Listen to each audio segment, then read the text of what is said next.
O que é segurança cibernética? É a prática de proteger sistemas, redes e dados de ataques cibernéticos. Basicamente isso. Por que a segurança cibernética é importante para os negócios? Porque o que acontece se uma empresa for atacada? Perde dados, certo? Vamos seguir o fio da meada aqui. Ó. Perde dados, interrupção dos negócios, danos à reputação e prejuízo financeiro.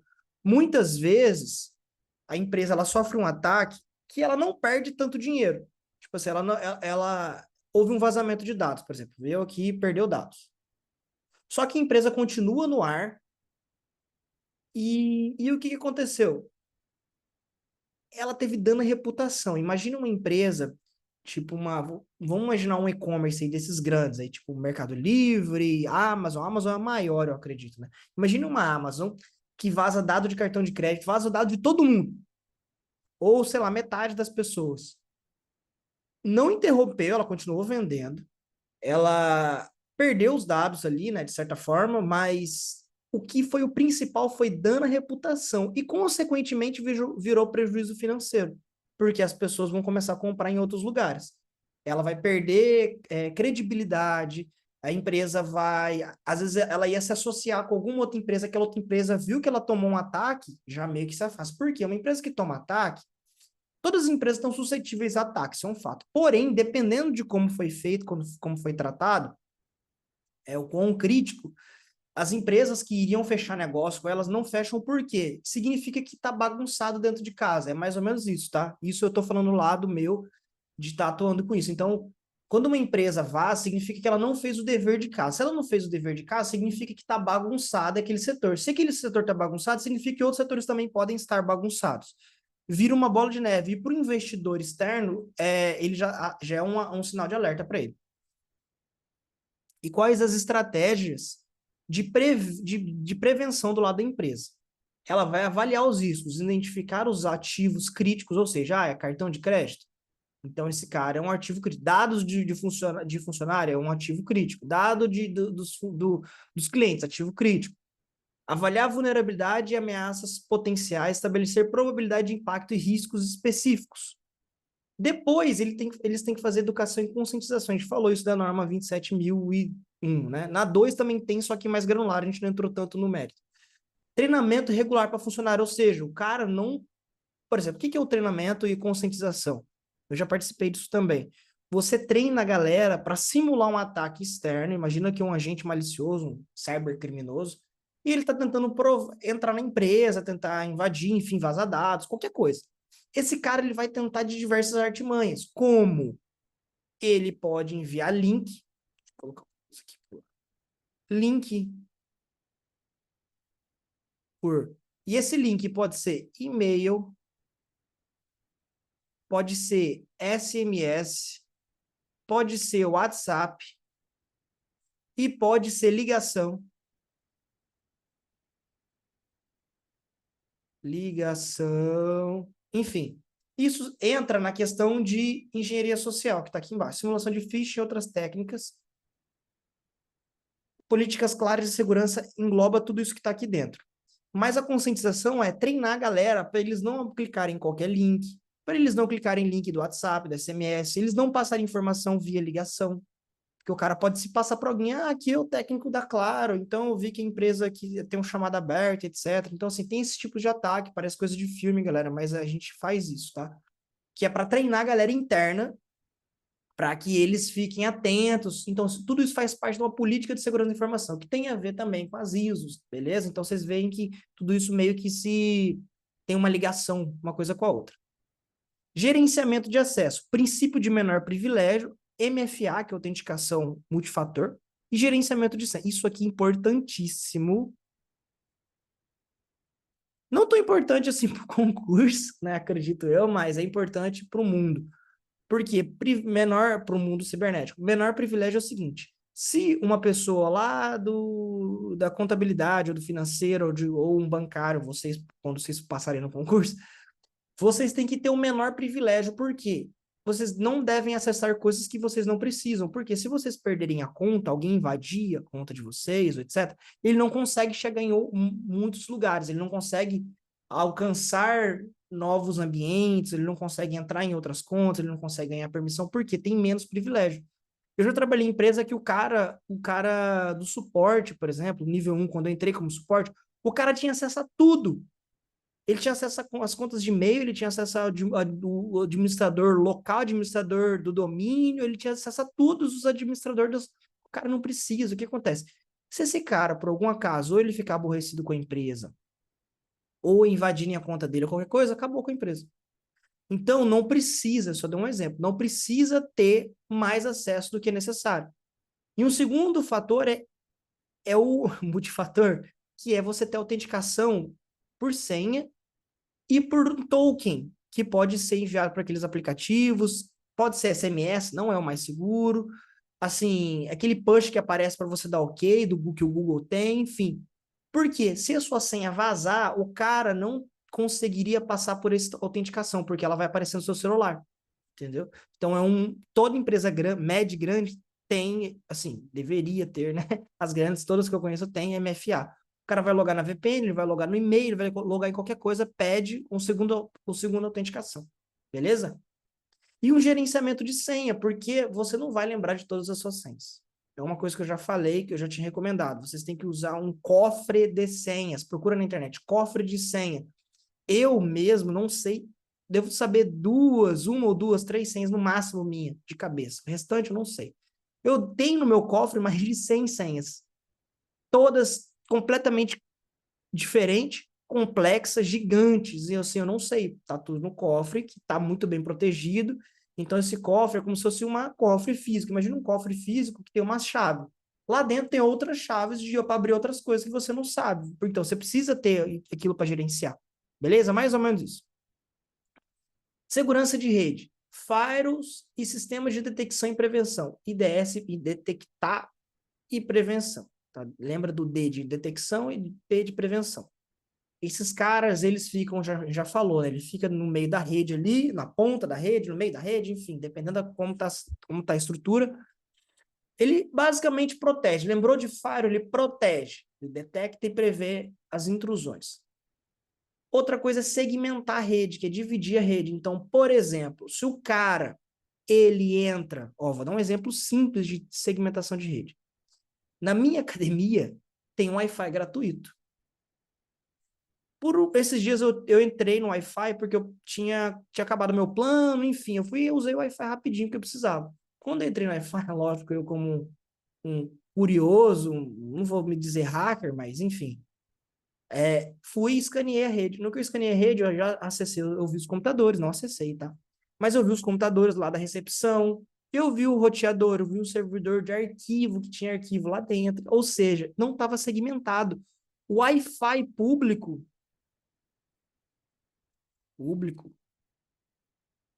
ele tem que ser diferente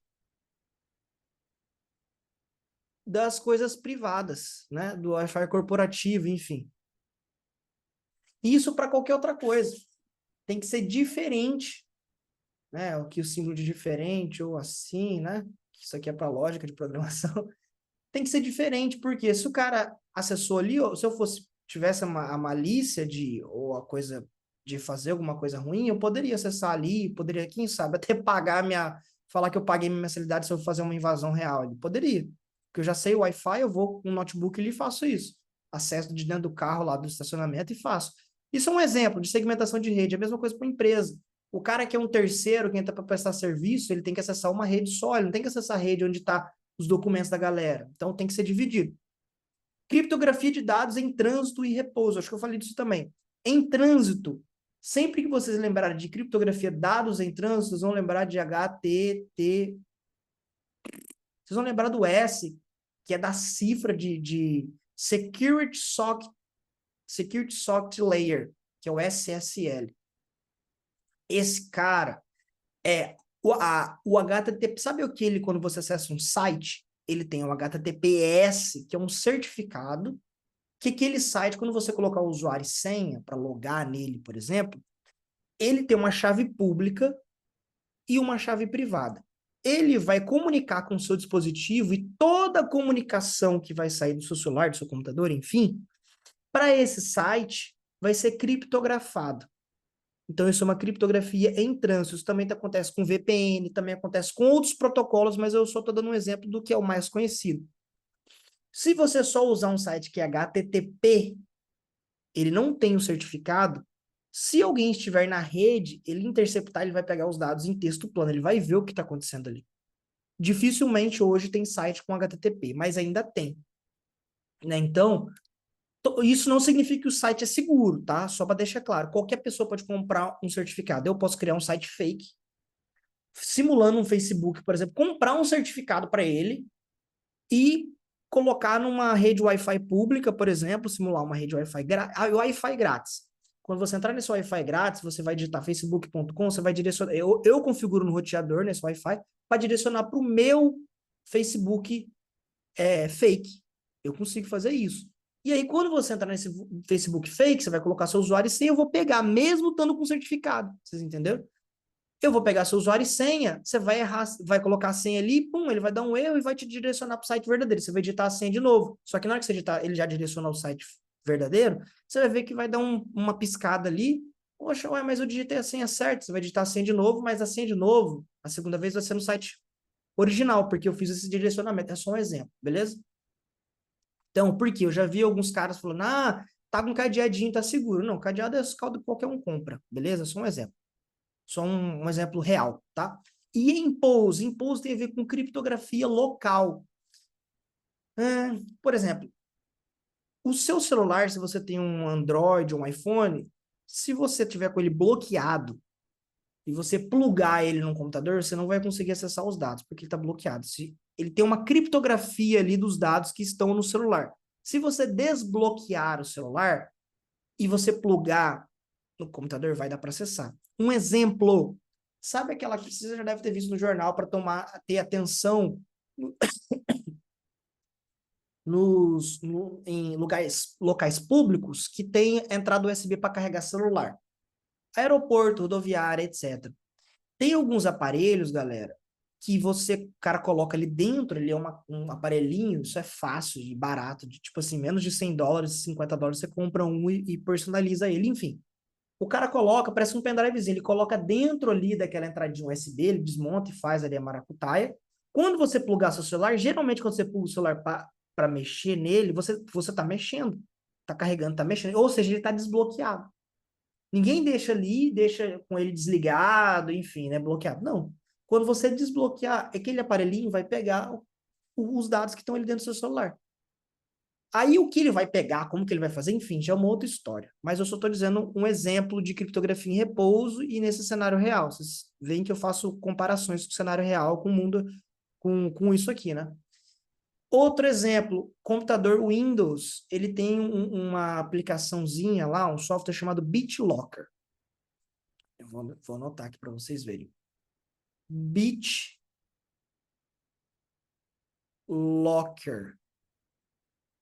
Locker de trancado, BitLocker. Tá horrível minha letra aqui, mas enfim.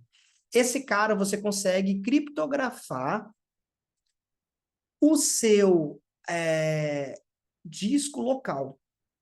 O seu disco local C do computador lá, você consegue bloquear, criptografar. Você vai colocar ele vai pedir uma senha, ele vai demorar um tempo lá, ele vai criptografar aquele disco, os dados, enfim, dependendo da como vai ser criptografado.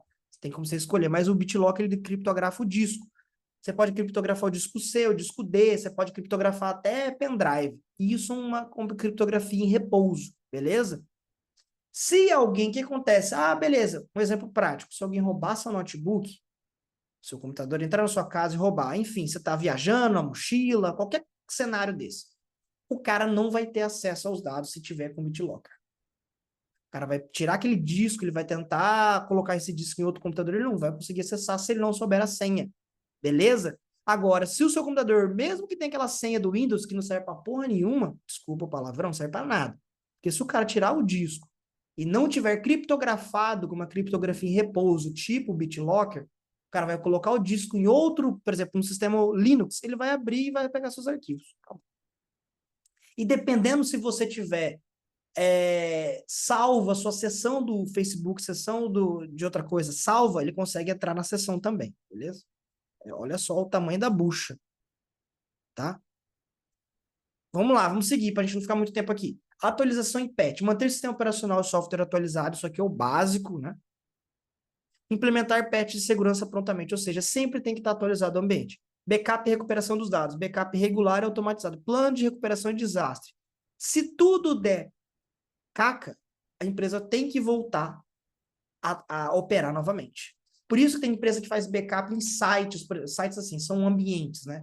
Então o cara tem, por exemplo, o site hospedado todinho, o e-commerce dele que vende camiseta, sei lá, tá hospedado em São Paulo, no servidor tal. Ele faz o mesmo site, um site B igualzinho, hospedado em Fortaleza. Tem até a questão de localização também, distância. Aconteceu alguma coisa lá, tá longe dali. Então, se acontecer alguma coisa com o site A em São Paulo, ele consegue subir o site B e recuperar, beleza? E quais são os principais tipos de riscos cibernéticos? Malware, software malicioso que pode danificar, não vou falar mais de malware porque a gente já falou. Ataques de phishing, também, tudo isso aqui a gente já falou, mas eu estou refrescando a memória de vocês. E-mails ou sites fraudulentos que visam obter informações confidenciais. Site fraudulento, eu dei um exemplo de phishing, que seria aquele site do Facebook que eu falei, que eu poderia fazer um site fake, pegar sua credencial. Isso poderia ser considerado um site fraudulento. Ataque de ransomware. Sempre que vocês lembrarem de ransomware, criptografou dados e pediu resgate. No caso disso aqui, tem alguns ransomware, galera, que não dá para reverter. Que ele criptografa. E se você não tiver a chave para voltar, a senha, desculpa, para descriptografar, você não consegue acessar os dados. E por isso entra nessa questão aqui de backup e recuperação de dados. É a única forma que a empresa tem de voltar com o ataque de ransomware, dos ransomware modernos, beleza? Ataque de negação de serviço. Ataque que visa sobrecarregar o sistema de rede ou tráfego, tornando indisponível. Ou seja, os caras atacam, pegam um monte de computador e atacam aquele site, atacam aquele IP da empresa que está exposto, aquela rede da empresa que está exposta para a internet. Precisa estar exposto para a internet, beleza? No caso de um ataque de negação de serviço distribuído, DDoS. Ataque de engenharia social, visa manipular as pessoas. Tudo que vocês lembrarem de engenharia social, lembra de um cara que é estelionatário. É um exemplo que eu dou. O engenheiro social, ele é um estelionatário, o cara que engana pessoas, basicamente isso, tá? Esse cara vai te levar no papo ali, ele vai pedir alguma coisa, vai se passar por alguém, vai falar que, eu estou vendendo serviço, eu estou fazendo... Então, pensou num engenheiro social, pensou num cara bom de lábia que está tentando te passar para trás. Basicamente isso. Ele quer alcançar um objetivo, seja saber o nome de alguém dentro da empresa, seja conseguir uma reunião com o diretor, seja conseguir o e-mail do diretor, enfim, né? Aí vai para a coisa tipo filme, mas existe, beleza? E quais são as reações e recuperações após o incidente? Plano de resposta a incidente. Toda empresa grande que se preze tem que ter um plano de resposta a incidente. Ou seja, deu caca, ele precisa voltar, ele precisa recuperar, enfim. Ele prepara uma equipe. Por exemplo, onde eu trabalho tem uma equipe de resposta a incidente, que a gente chama de search. Eu não me lembro agora, resposta, incidente, treatment, resposta, barará, não lembro agora o nome em inglês. Mas é essa equipe aí, search, resposta a incidente. Que são os caras top, são os caras fera, que sabem o que fazer quando der caca. E dentro disso tem que detectar e analisar de uma forma mais rápida, porque senão a empresa está perdendo dinheiro. Contenção, erradicação, recuperação, limitar o dano, remover a ameaça, isola o sistema que está comprometido, por exemplo. E pós-incidente, análise do ocorrido, lições aprendidas e, o que foi? Como que foi?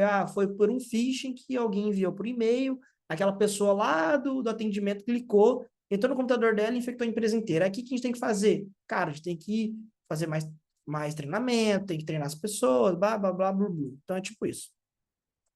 Comunicação durante. Tem que comunicar requisitos legais, tem que comunicar imprensa em público, ou seja, se uma empresa toma um ataque, por exemplo, a Amazon, dei o exemplo da Amazon, né? Ela foi lá e tomou um ataque e vazou os dados. Tem muita empresa, galera, que fica, vou usar um termo esdrúxulo, tá? Fica tipo bagre ensaboado, que é ali, ó, levando, empurrando com a barriga, né? Fica, não invadiram, a gente não tomou tanta invasão, invadiu só uma parte, vazou só um pouco, e papapá, sendo que os dados estão expostos, todo mundo já sabe, mas os caras ficam vulgo encebando, falando por quê? Porque é medo de se expor, mais, né? Medo de ficar queimado, medo de causar dano à reputação. Então, a empresa tenta levar o máximo que der. Fala o mínimo, né, possível ali para tentar amenizar a situação. Mas tem que avisar o público. Por quê? Tem que pedir para você trocar sua senha, tem que pedir para você cancelar seu cartão, se vazou seu cartão, enfim. E a melhoria contínua, analisar análise crítica do incidente, atualizar as políticas e treinamento.